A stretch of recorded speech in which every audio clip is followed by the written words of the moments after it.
08533806. Pada kali ini saya akan melakukan praktikum mengenai sifat cahaya, yaitu percobaan pemantulan cahaya.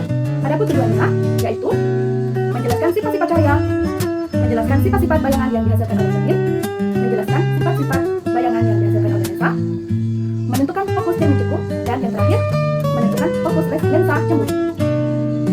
Alat dan bahan yang digunakan: cermin cembung, cermin cekung, cermin datar, busur derajat, senter, laser, lilin, celah cahaya saya menggunakan sisir, lalu ada kertas putih.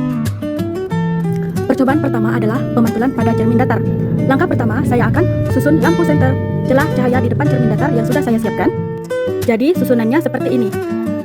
Langkah kedua, saya akan menyalakan lampu senter dan mengamati jalannya berkas cahaya sesudah mengenai cermin datar.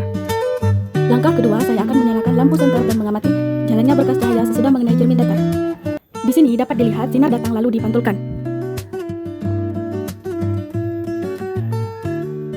Sudut pantul selalu sama dengan sudut datang. Hal ini membuktikan bahwa sudut pantul dan sudut datang membentuk sudut yang sama besarnya terhadap garis normal.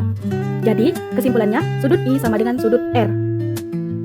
Percobaan selanjutnya saya akan membuktikan bunyi hukum Snellius. Dapat dilihat ketika sudut datang sebesar 60 derajat, maka sudut pantul besarnya juga 60 derajat.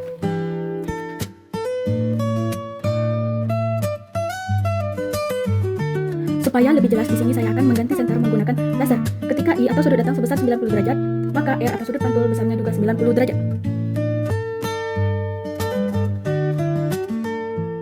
Ketika I atau sudut datang besarnya 30 derajat, maka R atau sudut pantul besarnya juga 30 derajat. Ketika I atau sudut datang besarnya 60 derajat, maka R atau sudut pantul besarnya juga 60 derajat. Percobaan selanjutnya saya akan meletakkan benda. Dalam hal ini saya menggunakan lilin. Saya letakkan di depan cermin datar dan akan saya amati bayangan selama benda itu saya geser-geserkan di depan cermin datar. Kemudian saya akan mencatat sifat-sifat bayangan yang dibentuk oleh cermin datar. Saat saya meletakkan benda di depan cermin datar, bayangan yang terbentuk adalah sama besar, tegak, dan juga maya. Saat saya geser lilinnya, bayangannya pun ikut bergeser sesuai dengan arahan saya. Ketika saya dekatkan, bayangannya juga ikut mendekat. Ketika saya jauhkan, bayangan juga ikut menjauh.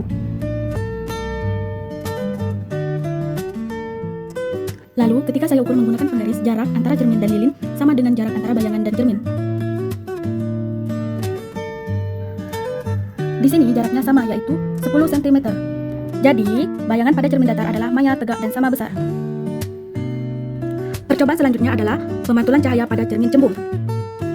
Ketika saya dekatkan cermin cembung pada lilin, cahaya tersebut akan dipantulkan dan sinar pantul akan menyebar. Dapat dilihat pada layar putih. Di sini cahayanya menyebar. Lalu, ketika saya jauhkan cermin cembung, cahayanya menyebar makin luas. Jadi, sifat bayangan cermin cembung adalah maya, tegak, dan diperkecil. Untuk percobaan selanjutnya adalah pemantulan pada cermin cekung. Ketika saya dekatkan cermin cekung ini di depan lilin, dapat dilihat cahayanya terkumpul dan terfokuskan pada satu titik. Hal ini dikarenakan cermin cekung mengumpulkan dan memfokuskan cahaya. Pada saat cermin didekatkan, sifat bayangan yang terbentuk adalah maya, tegak, dan diperbesar. Saat cermin dijauhkan, cahaya yang terbentuk adalah nyata, terbalik, diperkecil. Kemudian, saat cermin cekung ada di tengah-tengah, bayangan yang terbentuk adalah nyata, terbalik, dan diperbesar. Selanjutnya, saya akan melakukan pengukuran jarak benda dan jarak bayangan pada cermin cekung. Untuk pengukuran pertama antara jarak bayangan dengan lilin adalah 10 cm, sedangkan jarak lilin dengan cermin adalah 5 cm.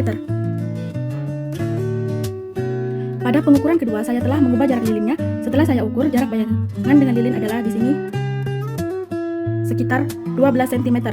Lalu, jarak lilin dengan cermin saat saya ukur, jaraknya adalah 6 cm. Lalu, saya akan ukur beberapa sentimeter jarak sampai tidak terlihat adanya bayangan pada layar.